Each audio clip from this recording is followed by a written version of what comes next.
Rathyaacharpata virachita kantha punya punyavi varjita pantha yogi yogani yojita citto ramate balon mattavadeva.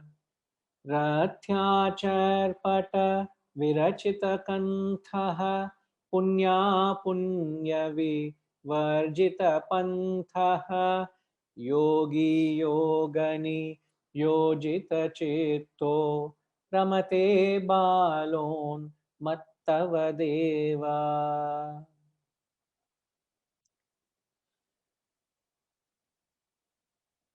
Rathyaacharpata virachita kantha,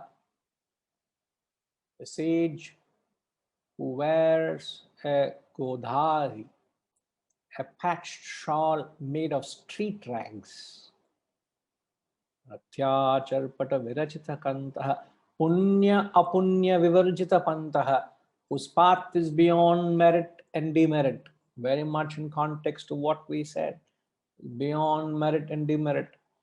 Whose mind is well established in yoga. Yogi yogani yojita chittaha. Mind well established in yoga.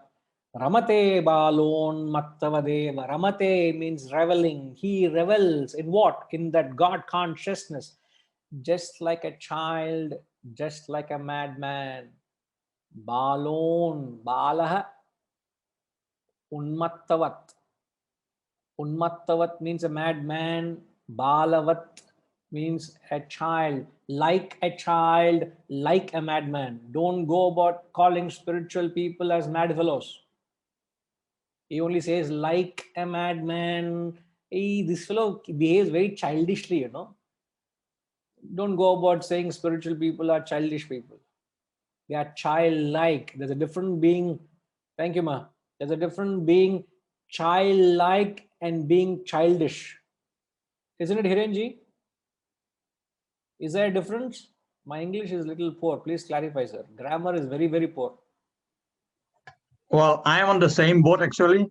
Which but one, still, being boat? poor Okay. about my English. But childish is in a good terms.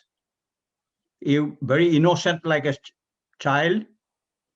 Sorry, I'm opposite. The child-like is in a good term. Yeah. And childish is being the word using about RPG, say nagging or doing this and doing that.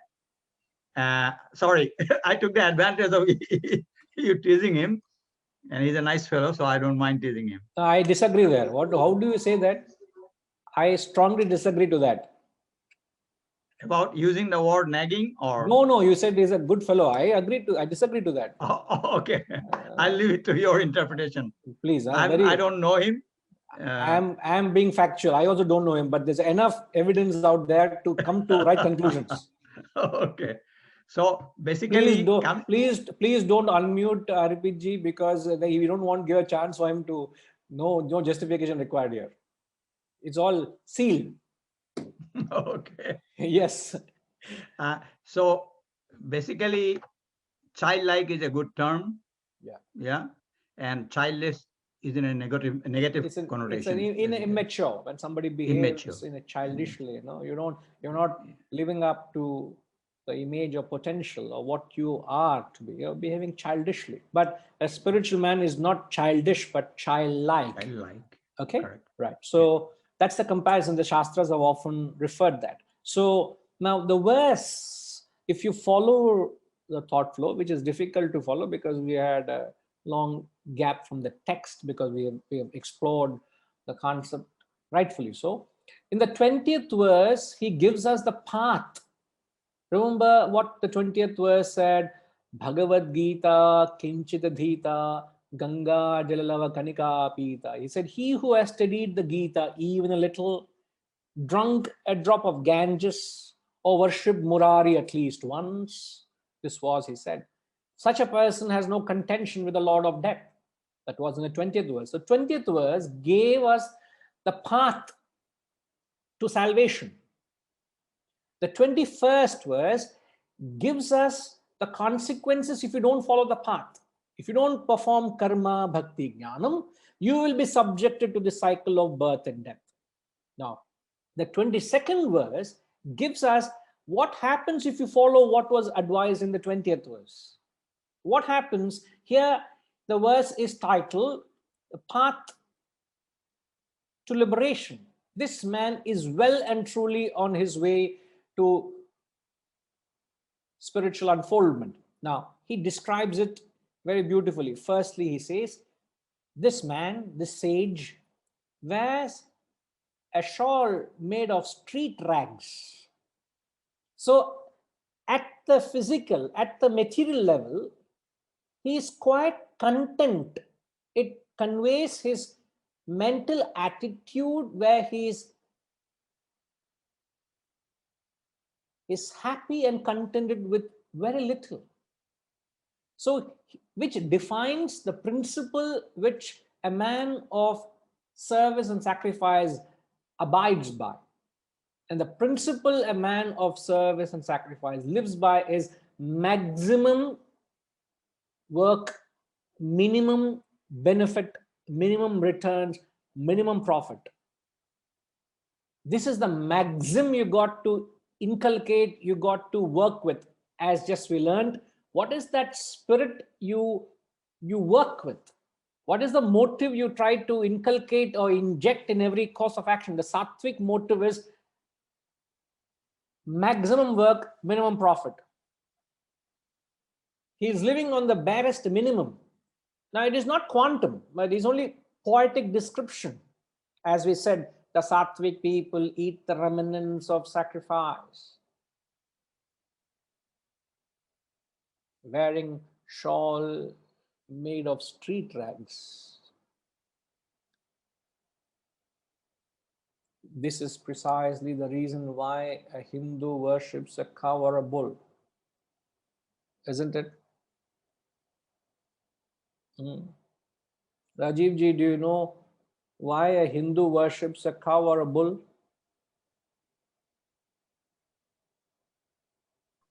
Yeah, Namaskar, Guruji. Yes, I don't know much, but I think the cow is worshipped because it is like mother feeding her children with the milk.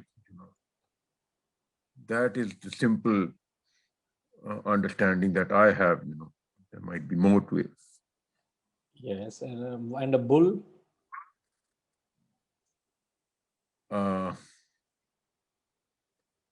Bull, because I guess it is enabling the cow to reproduce and provide the milk, because the cow gives the maximum milk when it is pregnant. Right. No, I understand your perspective. In fact, as you said, you're right, and there's a little more to it. Yeah, there might be more. I told you that is understanding. Very sweet of you. What touches is is how humble you are. Very true. Yes, you're right. Sir. You're right. Very right. Let's hear a couple of comments. Vijay ji, and then we'll come to GBK Garu. I think Guruji, both are selfless. Cow gives, it doesn't expect much from us, but gives the milk. And bull in those days, I think, helped us in the farming. Just contented with whatever is there given in the nature, eat it, and then give us only service. I mean, this is my perception. No, you're right. It's just, in fact, a cow or a bull upholds and works on this principle that it takes very minimum, but it gives back maximum to the owner or to nature or to society, to humanity. But it has very less demands. In fact, it doesn't lay any demands to do its job. A bull is there ready to slog the whole day in the sun, the difficult field work is willing to do. But end of the day, it doesn't have any demands. It doesn't expect a widespread of buffet to be given. It is just given dry hay and water. It is quite content and is ready to slog the next day, isn't it? Day in and day out. More so, therefore, you find it's a vahanam.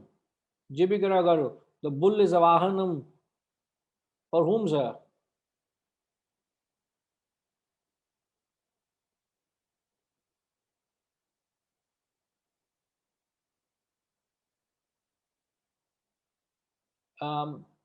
Could you please unmute yourself, sir?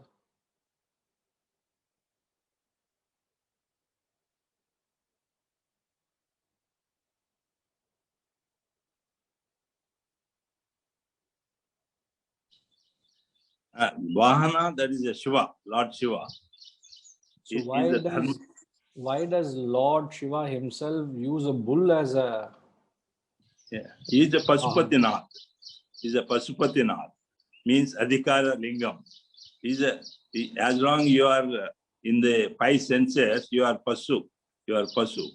Unless you control these five elements, which is touch, smell, taste, all these five elements, is as long you are even human being, is a Pasu. If you don't realize, if you don't overcome, if you don't these five senses, you are Pasu. Pasupati means that is you have to control. The bull is nothing but Vahana under your control. There's so much subject on this, as a dharma also is being taken 4 legs as 4 Vedas. And where is the Kamadhenu? The cow is the Kamadhenu. These two, one way, go adharita vyavasaya, means the cow-based agriculture. Today we have all pollution started. All agriculture has become chemical fertilizers. That's why the Lord Krishna, all around you see the cows. Without cows, without trees. The trees and cows, both are, that's why is a Bhumata here is given. The trees is again the importance of the tree and the cow. It is that is the basic thing of our Bharat. Without these two, all around you must have trees. All around you must have cows. As long as it is there, you are sick. You don't get any pollution. You don't get this corona. You don't get any. This is importance of the bull and cow. Is if you want to teach on this and subject, it is enormous. It is a enormous subject. Kamadhenu means everything it gives. So our cultivation must have today change to our original Goadharita Vyavasaya. That means cow-based agriculture. Means cow comes along with the bull. Without bull, these two are the most important for our agriculture. At the same time, Go Mata. We don't give the Mata name. Very few Bhumata, Go Mata, Kalparuksha. Even the tree is given Kalparuksha. It's a vast subject on this. So that's what I have gained that understanding. I'm sure everybody here has gained understanding that you have a vast heart, big heart. So you always give more than what is sought. Of course, that is the what Kamadhenu. You're practicing the principle. When I ask this question, the answer comes this much. So there's a lot to digest for us, sir. But very, very rightly said, the different aspects how the Hindu culture, Indian culture, nothing Hindu about it, but our culture, how we respect and uphold. But philosophically, is because the principle. So when we look at a cow or a bull, we need to emulate the principle. So when you worship, it is not, one is the physical part of it, what benefit it does to nature and how it serves us, but to carry on that principle in every walk of our life, in every experience. Whenever you meet a person, it's not what I can get out of that person, it's what I can do. What is any way I can help transform other person, how I can serve. So it's that spirit if we are able to incorporate. So therefore, that spirit is symbolized by a cow or a bull. It's symbolic. All right. So, and the rest of half of the verse, I'll have to come back to it. Hirinji, I wish you had prompted this at the very beginning, but the fact that you have brought it to my attention, I shall clarify. You're asking the discussions we have had thus far on the concept of reincarnation. How do we explain to a person who does not believe in reincarnation? So it's not the question. If you go back, Harishi, do you have that document, or Gayatri Ma, do we have the document we shared uh, on the theory of reincarnation?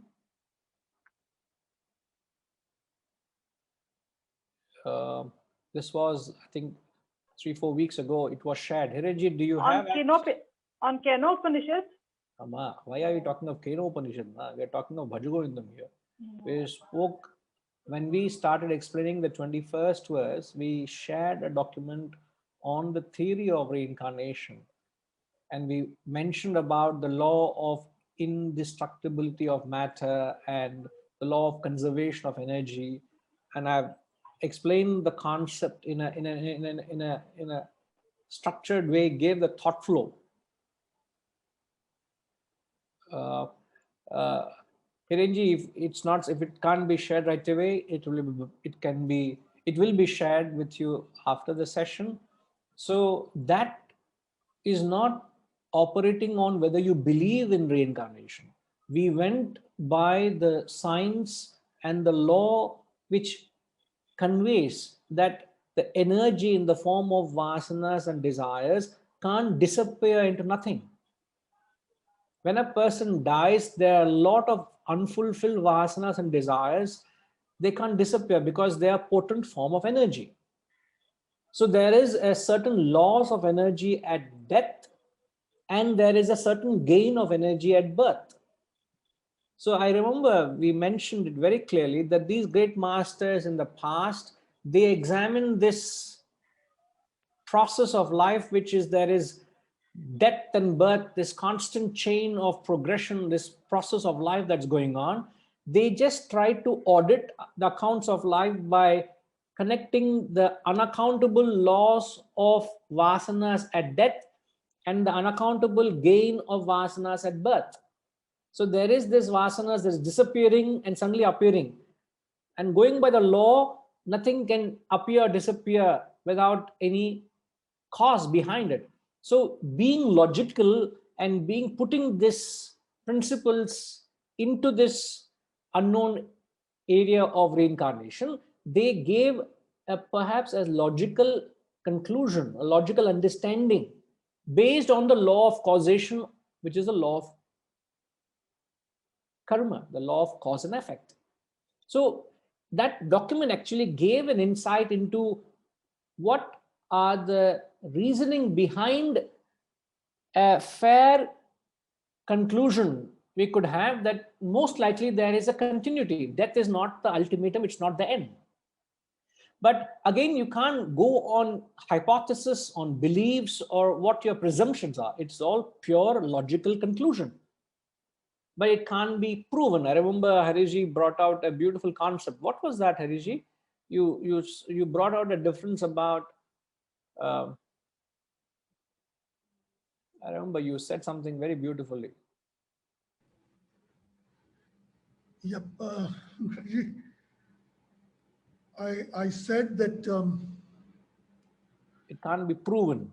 Yes, there are the difference between a law, a theory, and a hypothesis. So a law is something which has been validated through either experiment or experience or whatever. Yes. That is one. And then before you get to a law, it all starts with a hypothesis. And then you move to a theory, which is an explanation of it, which is not yet proved but that is not to say that it is not true. And that is why you had the law of conservation of matter and the law of or the indestructibility of matter and the conservation of energy. And then also we The law relate of causation. to Einstein's mass and energy balance. Correct. Right? And but then all these are laws because there is some validation, there is some rationality. But where it goes beyond that is what it remains as a theory. And that is why it is theory of reincarnation and not law of reincarnation. Yes. Yes, I think this was the point we made. And I think I've just been prompted that, Hirenji, if you could, where are you? Haji, on the 19th of April, I think the subject matter was dealt in detail. I've just got a prompt. If you could fall back onto that video which explains it, the document would come your way. So it is not to challenge anybody on their belief systems, but to rationalize with them and let them come to their rational conclusion. It's not trying to influence anybody's thinking, but just be rational. As simple as that, because you can't, when a religion doesn't believe in it, you can't go by their belief system. Here we're not going on a particular religious system or a community or a thought, but just being rational about the whole process. So even if you don't believe in it, you are subjected to it because that seems to be how that defines life, isn't it? Yeah, I think it was explained clearly by yourself and Hariji as well. I somehow don't recall, maybe I was missing those sessions or whatever. So I will dig it through. If I don't find it, I will contact Hariji to get it back. He could share it perhaps again for your convenience. Right? April 19. Okay. Thank you, sir. Thank you. Namaskar. Om Purnamada Purnamidam Purnat Purnamudachyate Purnasya Purnamadaya Purnamevavashishyate. Om Shanti Shanti Shanti. Hari Om. Shri Guru Bhyo Namaha. Hari Om.